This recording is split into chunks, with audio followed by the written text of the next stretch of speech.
bracket. So anyway, match in hand, we have Mr. Jeffrey De Luna, the Bull, up against Mar Sagarino dito po sa ating laban na Race to 9.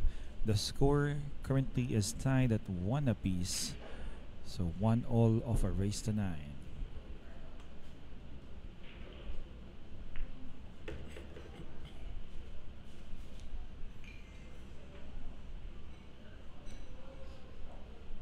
Well, Jeffrey De Luna is one of the best breakers in the world, and if there's something you'd like to see dito po sa laban na to, definitely abangan natin ang kanyang kay lakas-lakas na Sargon. No? Makikita natin yan eventually.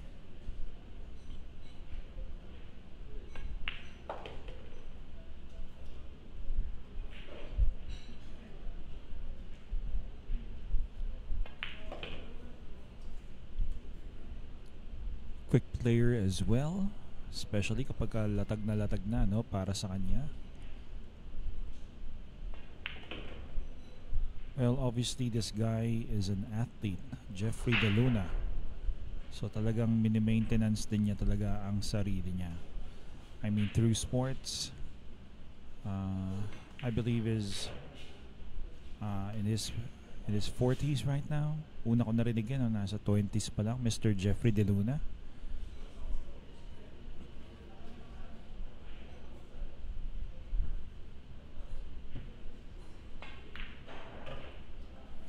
There you go. The Bull gets another point under his name. So that's 3 racks in the books, and currently Jeffrey De Luna is on the lead.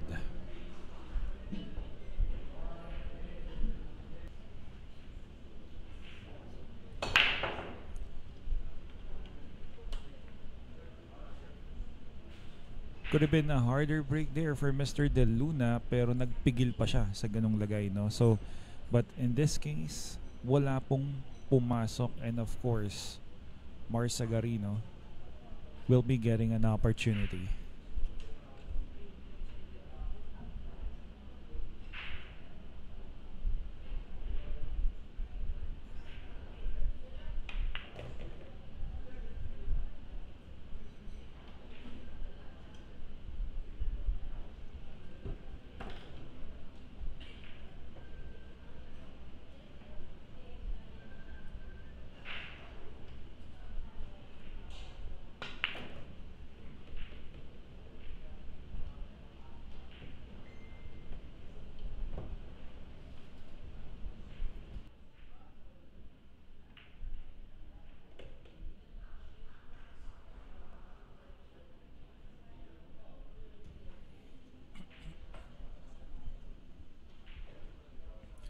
Well, Mar Sagarino, I'll be first to admit here that it's gonna be the first time na makikita ko siya maglaro dito. And he has advanced this far in the part of the tournament, though he's in the loser's bracket. Siguradong iba rin ang talento at galing ito ni Mar, given that he is able to outstand or outlast, excuse me, yung ibang mga magagaling na players dito. The whole world, just like Jeff De Luna.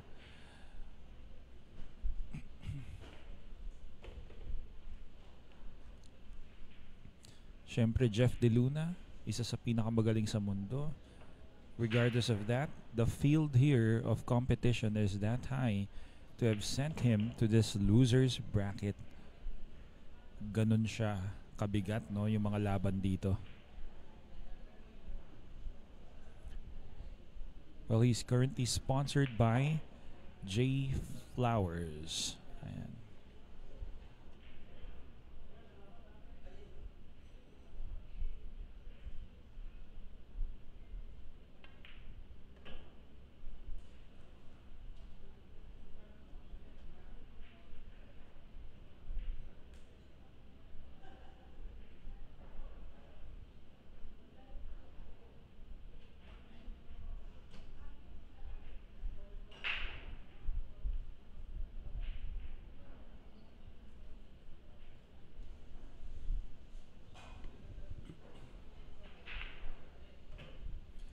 Well, Mr. De Luna. Oh, 1, 2, 3, safe. So anyway, ayun na nga, no? Hindi na nahulog yon. Pero yung Magic Rack talagang inigot ni Mr. Jeffrey De Luna yun just to avoid any kind of skid dun sa tira niya. And so it's not an easy shot here on the 10, but he can definitely make this.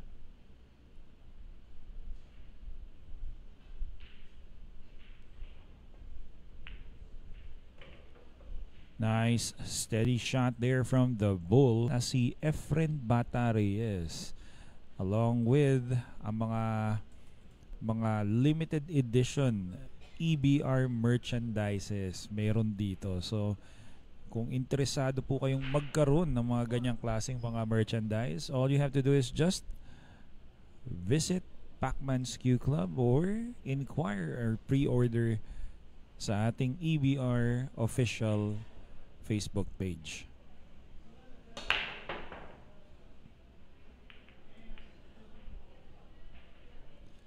That was a really square break. Plantong-planto yung pamato sa gitna, no? But for some reason, hindi pa maitimpla ni Mr. Jeffrey De Luna dito ang pagpasok sa side pocket. Kita niyo naman, no? Talagang kontrolado, and this is the risk of playing that kind of break, lalo na kapag walang pumasok, no? Given the skill and talent of your opponent na talaga namang umuubos din.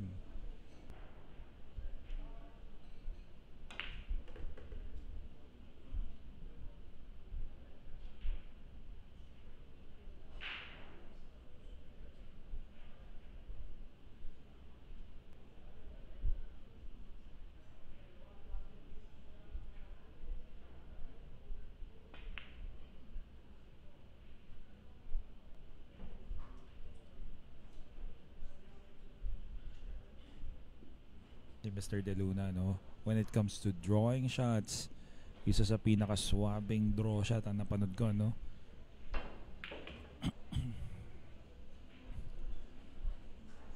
But of course, that time hindi naman kinailangan ng power run. It's all about the control for De Luna. He lands it perfectly straight here para sa 4 ball.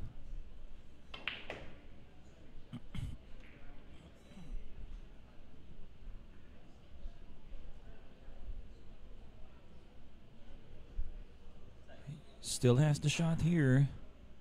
He's gonna want to go around this 10 ball and probably land past the 8, no? Para sa side pocket. Ayan, no? Lalagpas ng 8. He wants to take the 6 to the side that time. Nandun yung path, eh. But apparently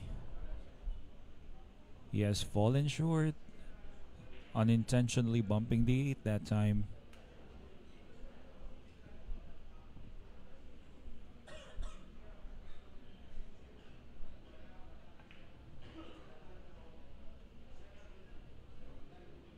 Well, he tried to cheat the pocket.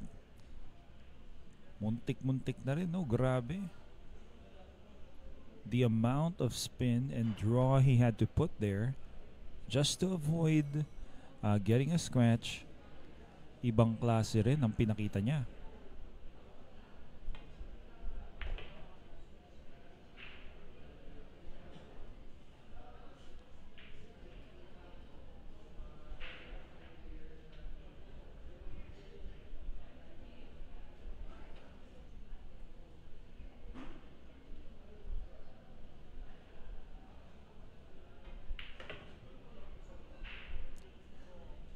So chances for Mars Sagarino at this point are really good. 3 balls away. Wala nang obstacles dito, and all he has to do right now is just bear down, get the shots right.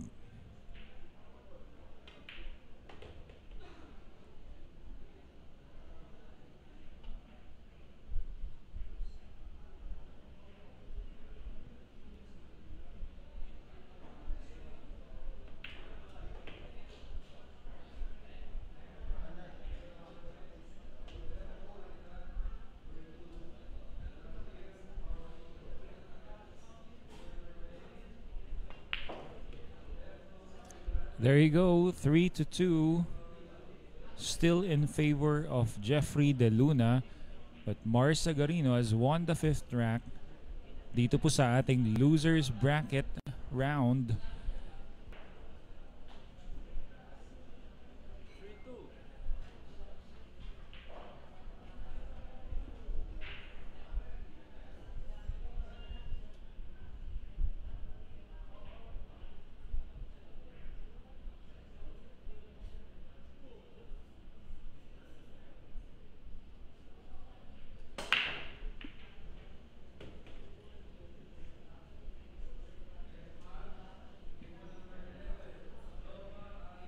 That was actually a very effective break there coming from Mars Sagarino. Check it out, may napasok siya. And moreover, he has a shot here on the 1. Tingnan natin ha.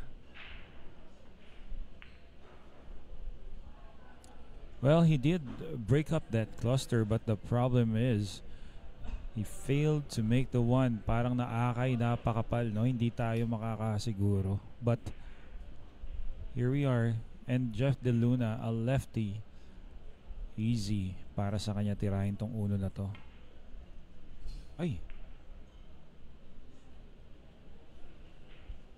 Kaya lang, no? By how he shot that, inuna banda pala niya, no? But it fell short of having the 1 go in. Ginabi.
Mars Sagarino right now. This is the 10 ball left here for him.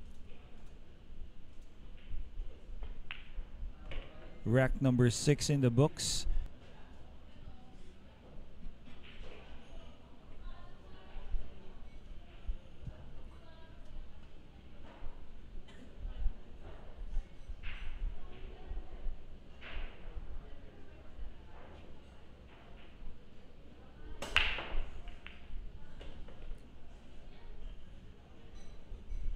Mars Sagarino doesn't have the biggest break and the most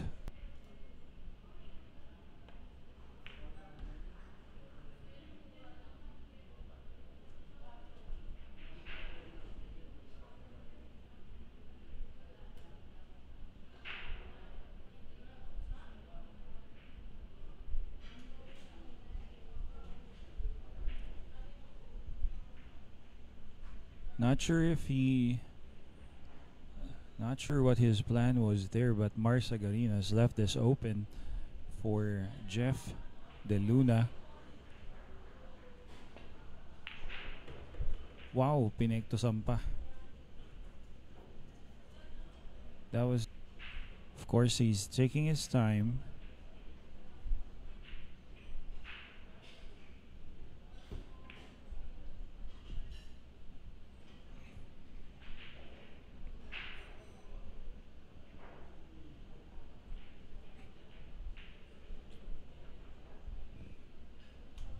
Well, he just couldn't get that to drop, Mr. De Luna.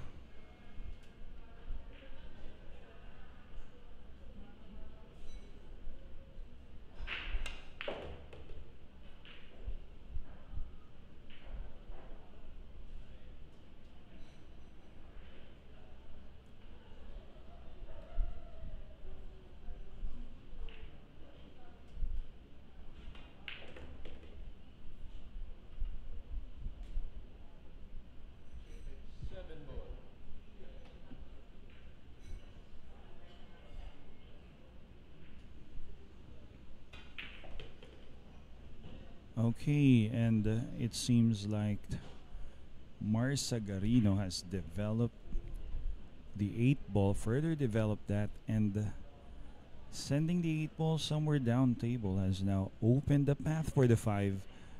May panira na si Mr. Sagarino dito kung mapapahandaan niya yan, no?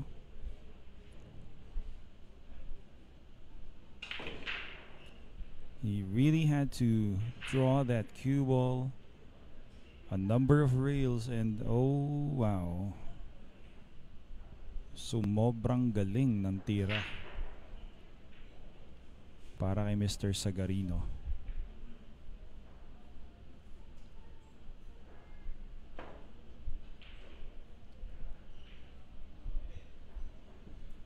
Finally, this opens up for Jeff De Luna, who earlier missed a ball, pero ito na. Buntis, long shot. Pagalingan ng pocketing to.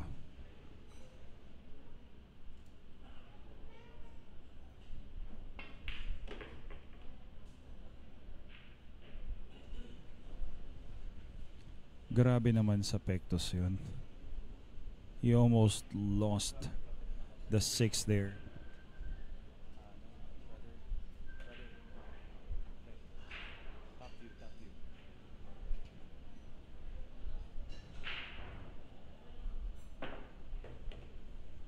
Nice recovery there from Jeff De Luna. 2 balls away. Muling makakalamang si Mr. Jeff De Luna dito.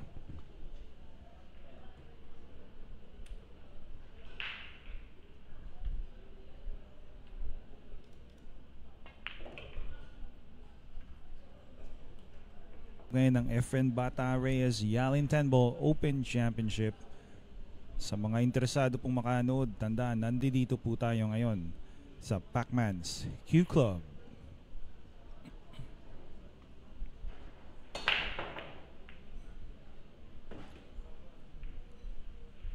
Well, and finally for Mr. De Luna, nahulog na po ang side pocket ball niya. Something which he has been eyeing for several breaks ago. A couple of breaks ago para sa kanya. He sees the problem. Yung 1 kayang-kaya, yung 2 pwede na rin, but it's the 3 ball. It's the 3 ball, and where does this land? Medyo okay pa, no? I mean,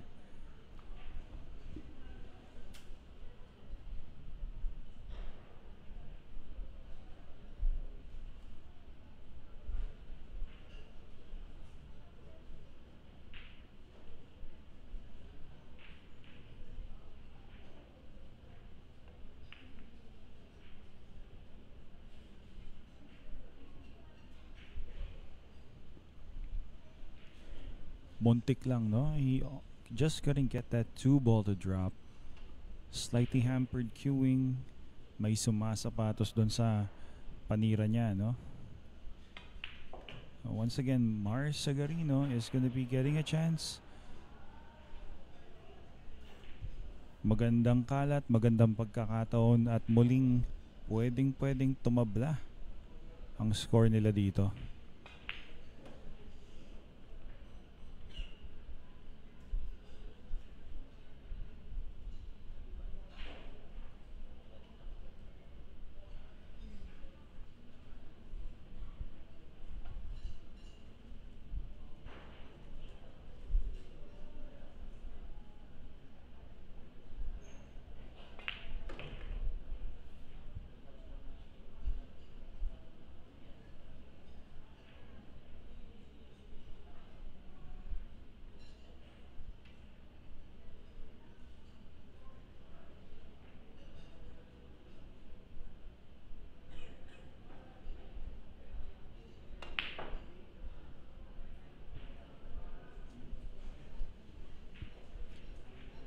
Well, the problem there was he landed semi-straight, Mr. Mars Sagarino. He really had to put a lot of force there para makuha niya ang posisyon para sa 7, but he lost the 6. Oh.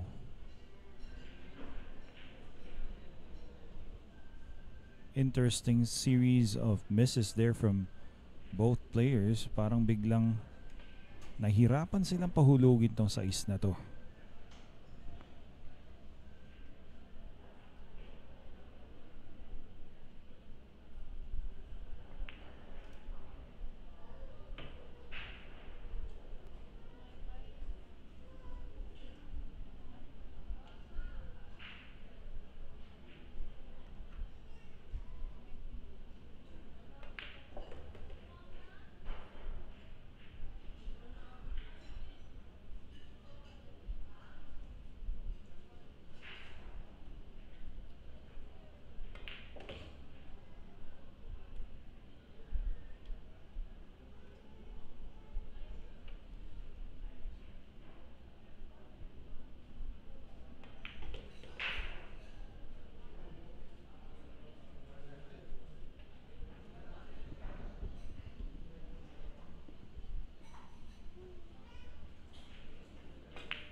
There you go. After 8 racks of play, Mars Sagarino is even with Mr. Jeffrey De Luna. Ayan, at sa muli, no, isa pang darating na rack ang masusubaybayan natin. Technically, this is now a race to 5 match dito po sa ating losers bracket elimination round. The loser goes home. The winner advances to the next round. So ang matatapos na araw na to, there's gonna be 16 more players ang papasok sa last 32.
after 10 racks here dito sa ating losers bracket match, or 2 to 3 more matches para pumasok sa top 16.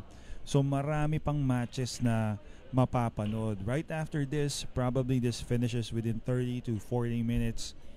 Meron pa tayo sigurong maila live stream na hanggang 3 mga laban dito.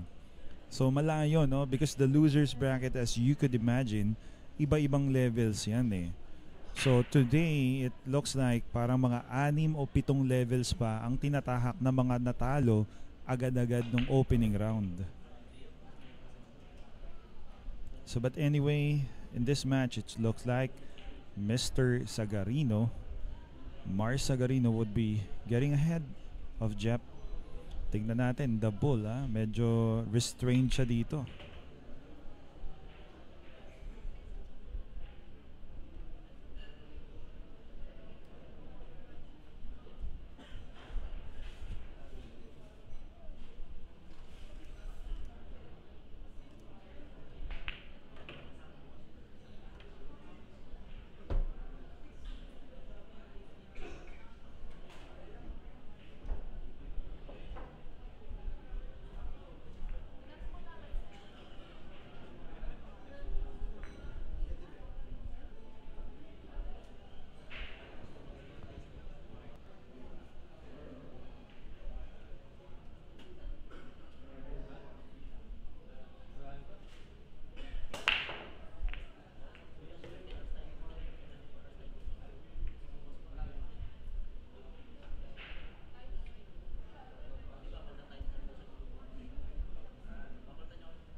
Watch the white for Mr. De Luna. Watch out. Ayan, so medyo naninibago at nag-a-adjust pa si The Bull dito sa kondisyon ng mesa. Mabagal ang kanyang lakad, no? Nararamdaman niya na talagang hindi ganun kadali patakbuhin ang bola dito sa mesang to.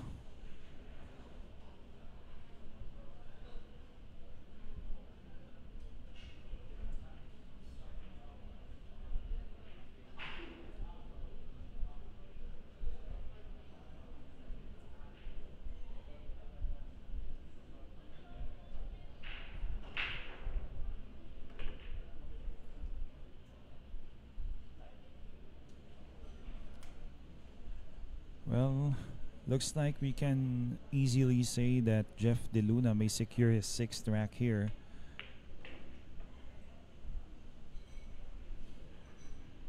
Easy 9 ball.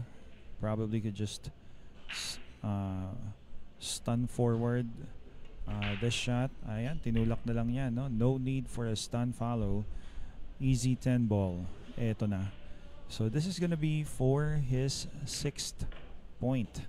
The Bull, Jeffrey De Luna. Tabla na po sila. Wala pa yatang nagpe-player break dito, and it's not a requirement really.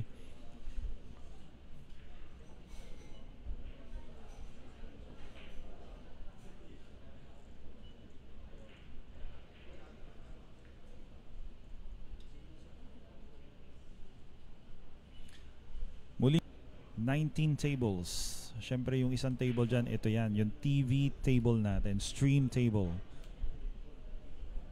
The seats that you can see in the background, they're all fixed. Really designed para magkaroon tayo ng audience dito, and that is really good.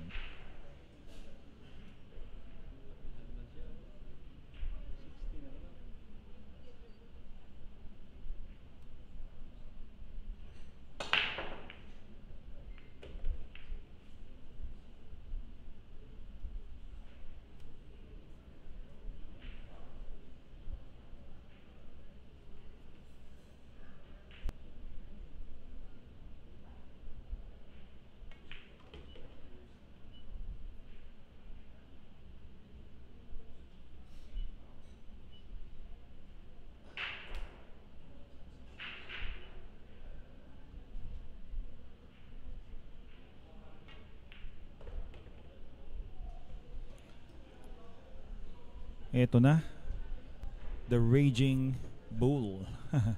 Rumaragasang bull, and it seems like Jeff De Luna has found rhythm here. Niingatan na niya, no?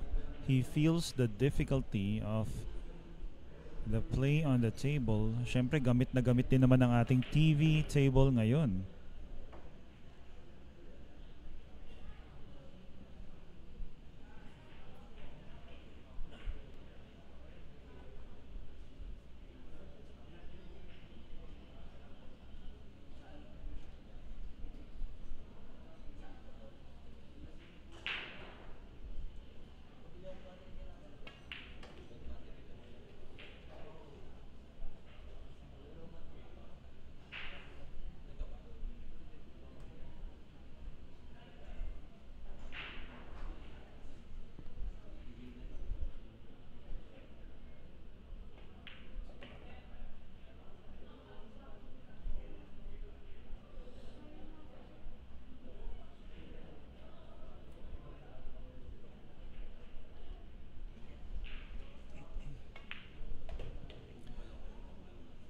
Ito na, no, tatlong bola for Mr. Jeffrey De Luna. He has easily addressed this rack after his break.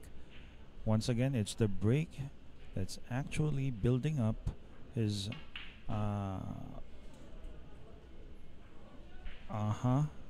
it's actually the break that actually brought him to getting a good run dito sa ating mesang to. But for some reason, Jeff De Luna is finding it pretty difficult dropping those balls. Pati tayo nagugulat.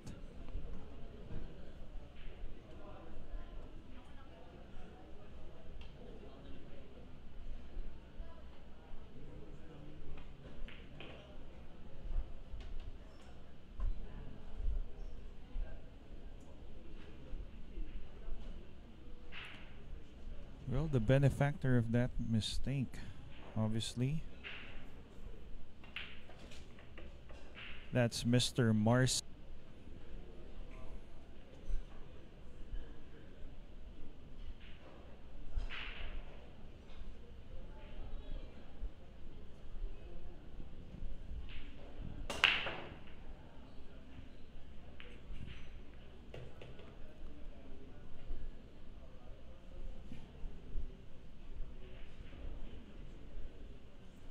Okay, bola, and he lands a fairly easy opening shot here on this one ball.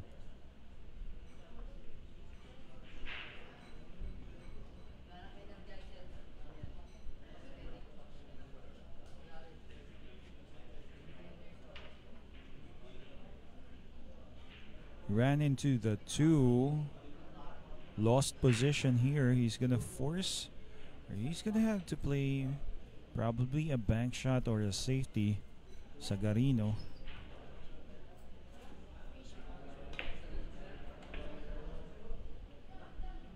Well played, Mars Sagarino. The chance for a break and run out is still alive.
Ayan, this is the Bull Jeff De Luna. Muli po nakakabalik after bad position play from Mars Sagarino. Of course, Jeff De Luna medyo makakabuelo muli para tumabla dito sa laban na to. Easy 10 ball for De Luna. And after, this would be the 14th rack. We are tied 7 apiece. Ibang klase, no? Talagang ang hirap.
Wait a minute, Mr. Jeff De Luna. Where's that 3-ball heading?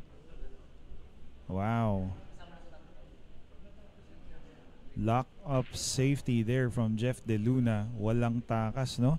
It's gonna be a kick shot for Marsagarino, and if he does kick, parang nothing good may come out as a result.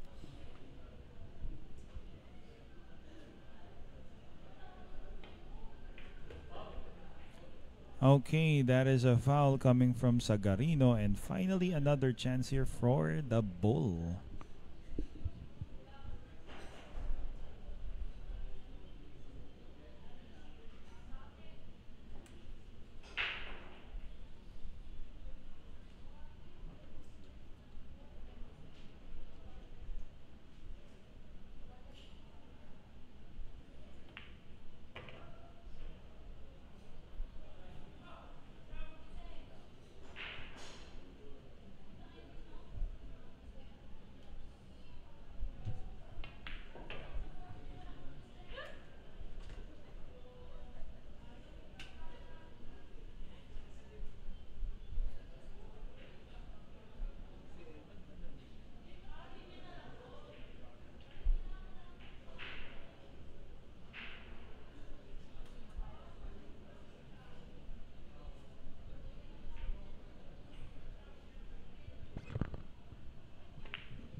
Ito na nga, no, Mr. Jeffrey De Luna.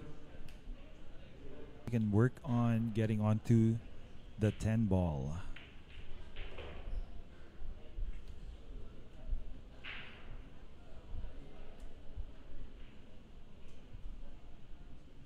One rail bounce probably.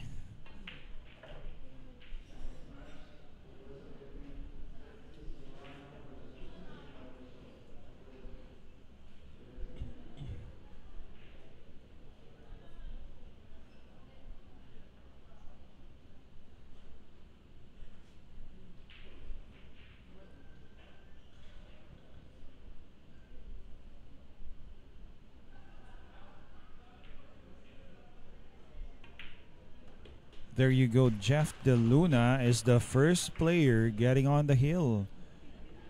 So after 15 racks of play, hindi pa rin talaga kasiguraduhan kung sino ang makakalusot dito sa ating match na to. But as of now, advantage is Jeff De Luna. Siya rin naman po ang sasargo. Nice play. And of course, great or better play coming from De Luna for that last number of balls na inubos niya. He's breaking right now.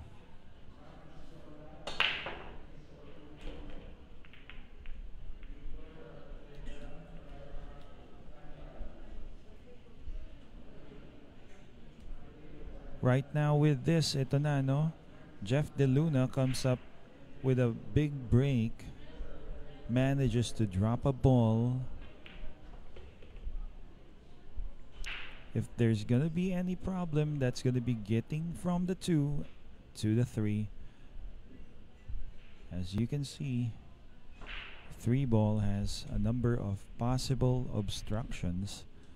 Pwedeng mangialam dyan yung 5.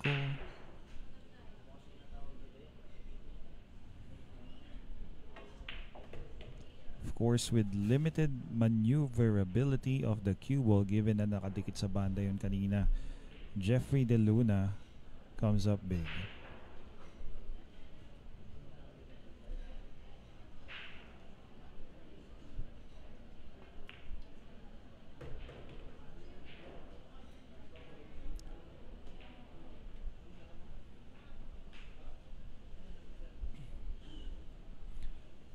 Probably gonna use 2 rails for shape on the 5 here. Jeffrey De Luna, ito na, no? That's a bit fast, pero the good thing, kayang-kaya na lang siguro itulak ni Mr. Jeffrey De Luna ito. 5 to the side, 6 to the corner, dito sa may kanang bahagi ng ating monitors.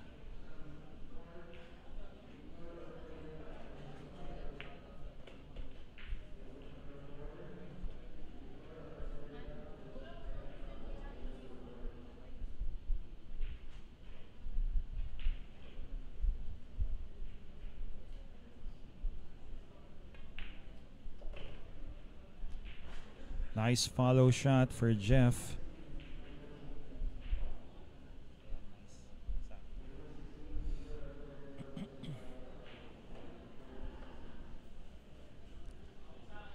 Well, he's making sure malinis ang mga bola dyan, no? He has more angle than he wanted, and probably the cue ball would have to travel up, down, up again para sa 8.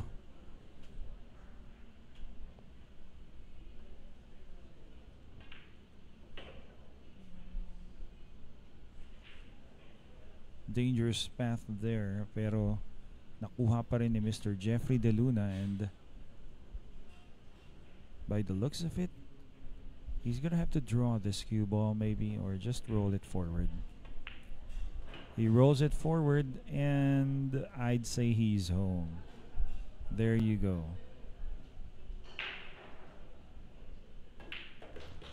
Congratulations, Mr. Jeffrey De Luna, the Bull, pulling it off.